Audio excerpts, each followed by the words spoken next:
두 번째입니다. 이분 다시 나왔어요. 어머머머머, 그건 그럴지 모르지만 다른 말이 또 있어요. 이렇게 하면서 얘기합니다. 네, 그럼 한번 다시 읽어봅니다. 글쎄, 그거는 가부장적인 남자들이 모여가지고 뽑고 싶은 서적만 선정해가지고 자기들이 의도하는 바 맞게 편집한 거란 말이에요. 이렇게도 얘기할 수 있겠죠. 뭐 내가 들어보니까 카톨릭 버전도 있고 뭐 여기 버전도 있고 많이 있다 그러던데 자기들이 원하는 것만 쏙쏙 뽑아가지고 요 책 아유 그래 좋아 이래가지고 만들었겠죠. 참 그래도 반박이 꽤 대단하시죠, 그죠? 우리가 이 정도로 참 대단하신 것 같습니다. 나름대로 또 열심히 그 무신론에 심취하신 분이신가 봐요. 네, 그럼 한번 보겠습니다.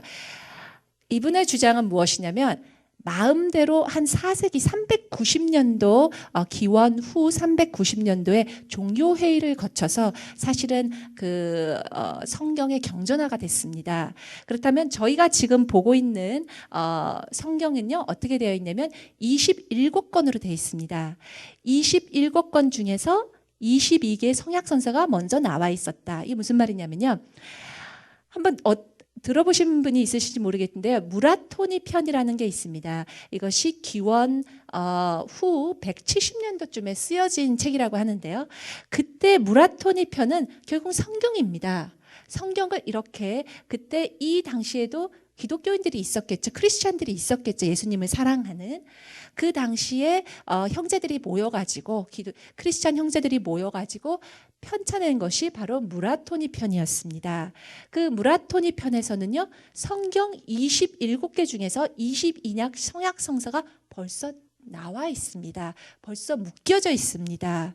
그렇기 때문에 4세기에 390년 기원 후 390년도에 경전화가 될 때 남성 중심으로 가부장적으로 자기가 뽑고 싶은 것만 뽑았다라는 것은 말이 되지가 않습니다. 지금 제가 이렇게 파란색으로 파란색으로 해놓은 것들이 바로 그 빠져있는 5개들입니다. 그리고 그 5개는 기독교의 가르침과 일관성이 있습니다.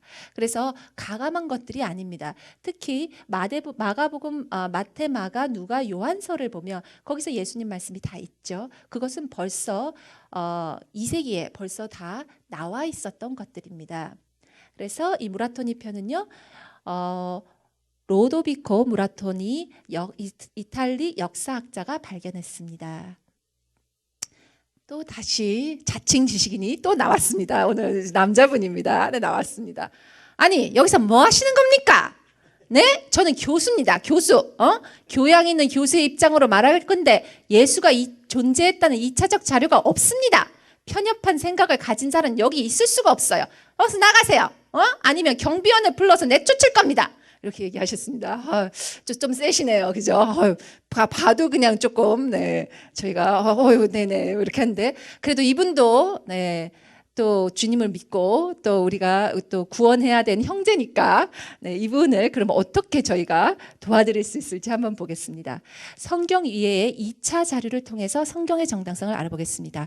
말씀드렸죠. 로마 사람이라든지 아니면 유대 사람이라든지 예수님을 정말 증오했던 사람들 그런 사람들의 자료를 보겠습니다. 네, 타키투스라는 고대 로마 역사가입니다. 원로원의 한 사람이기도 했습니다. 한번 읽어보겠습니다. 네로는 민중으로 인하여 혐오스러운 존재로 여겨진 기독교인들을 불리운 층의 죄를 뒤집어 씌웠다. 네로 황제가 그렇게 했죠. 그리고 기독교인들을 특별히 많이 핍박했습니다. 티베리스의 지배하에서 빌라도 총독의 손으로 인해 그리스도인이라는 말의 기원을 두는 자는 극도의 처벌을 겪어야만 했다. 그리스도에 대한 이 악마적인 미신은 유대에서 나왔을 망정, 왜냐하면 예수님이 유대인이셨죠. 로마에서도 볼 수가 있었다. 그래서 이 사람의 이야기를 한번 보겠습니다. 그러면 뭐라고요? 예수님은 존재하셨다. 그리고 예수님은 기독교의 창시자였다. 그리고 세 번째는 빌라도 총독에 의해서 예수님은 사형되었다. 그리고 기독교의 기원은 고대 유대교였다. 그리고 기독교는 후대 로마에 확산되었다. 이렇게 보이죠. 네, 그러면 이것이 성경의 말씀과 일치합니다. 그래서 2차 자료를 볼 때 그렇죠. 두 번째 사람입니다. 조금 지루하시더라도요. 제가 이렇게 한 사람씩 지나가면서 포인트를 하나씩 짚어가겠습니다. 그렇게 해야지만 우리가 정말로 성경이 진짜였고 정말로 예수님이 실존하셨고 성경에서 말하는 것이 진짜구나를 알 수 있기 때문입니다. 그래서 조금 지루하시더라도 같이 하시겠습니다. 소플라니우스라는 사람입니다. 고대 로마 문학가고 법조인이고 철학가였습니다. 그들은 특정한 날 새벽에 모이는 습관이 있었다. 그들은 신을 찬송하듯이 구절을 바꿔서 그리스도 찬미하는 찬송을 불렀다. 또 그들로 인해 사기, 절도, 간통, 거짓 발언을 안 하는 것과 신뢰를 끝까지 수행할 것을 서약하고 서로 맹세했다. 그 순서가 끝나면 잠시 헤어진 뒤 그들은 다시 한자리에 모여서 함께 순하고 평범한 음식을 먹었다. 그러면 소플라토니우스를 한번 볼까요? 예수님은 존재했다. 그리고 제자들은 예수님을 숭배했다. 예수님은 도덕적인 가르침을 가르치고 계셨다. 그리스도의 피와 살로 나누는 의식의 존재를 인정하고 있다. 그렇게 됩니다. 이제 요세푸스입니다. 이분은 예수님께서 돌아가시기 전에 태어나셨죠. 그렇죠? 그리고 아주 오래 사셨네요. 유대 역사가고 유대 제사장입니다. 이때까지는 로마 사람들을 봤습니다. 이번에는 유대 학자입니다.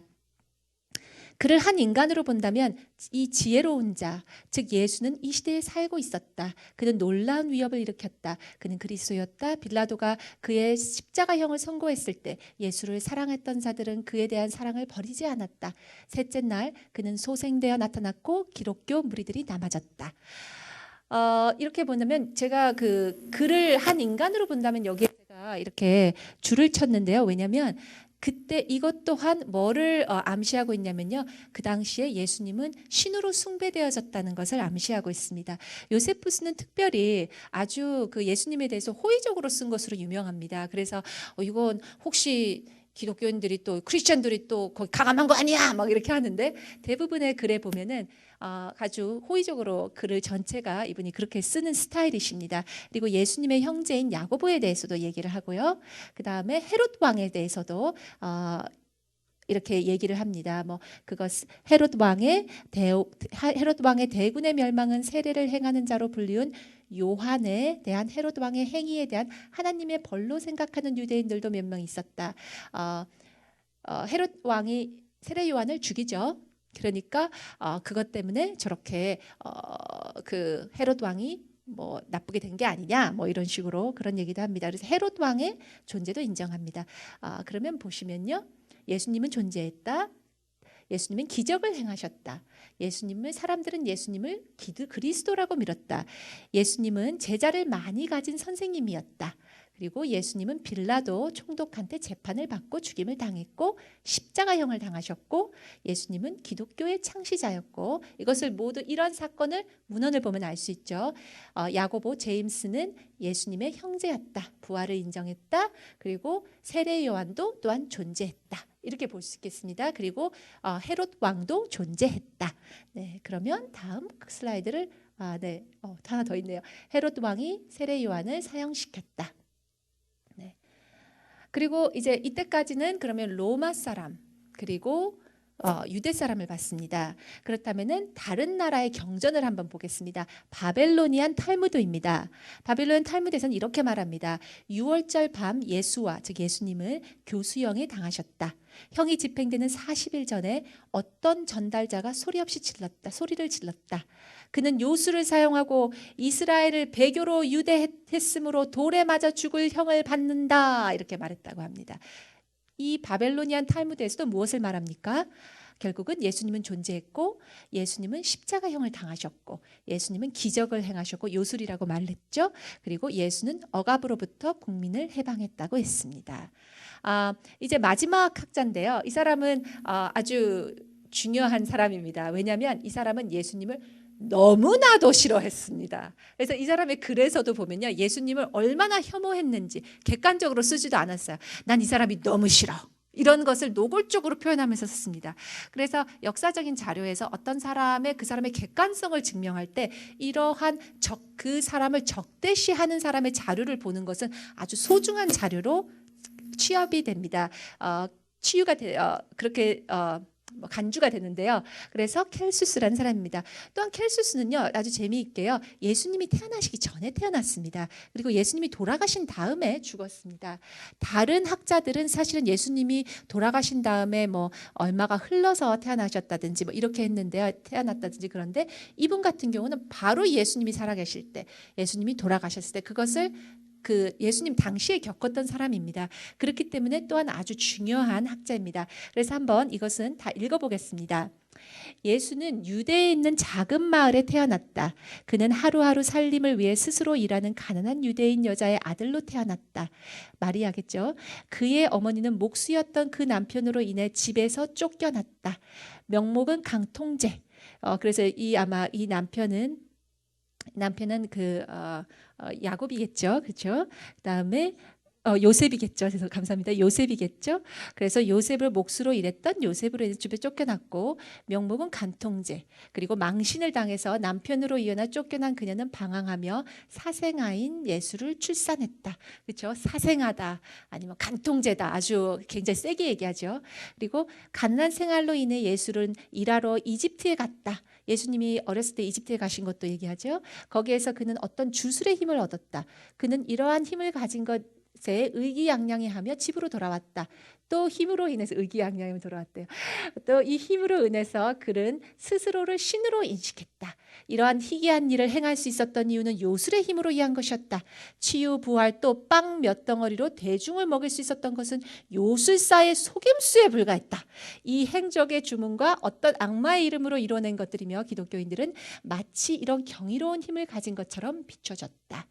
네, 그래서 켈수스 아주 신랄하죠, 그렇죠? 그래서 보면요, 이 사람도 또한 자기는 의도하지 않았지만 예수님이 존재하셨음을 증명했고, 예수의 처녀 잉태설을 얘기했습니다. 그렇죠? 그리고 예수 아버지는 마리아의 남편이 아니다라는 것도 얘기했습니다. 아주 재미있죠. 왜냐하면 간통죄를 저질러 가지고 했기 때문에 요셉의 아들이 아님을 얘기했습니다. 신기하죠?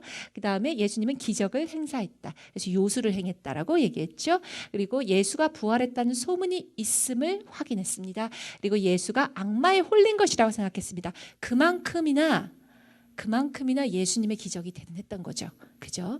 그리고 예수는 기독교의 창시자였고 제자들은 예수를 숭배했다. 그것을 켈수스가 얘기합니다. 자기가 의도하진 않았지만 이렇게 예수님을 증거하는데, 그 주님을 증거하는데 이렇게 큰 역할을 했으니까 아마 예수님께서 천국에서 또 안아주시지 않으실까, 이런 네, 우리가 생각을 해봤습니다. 네.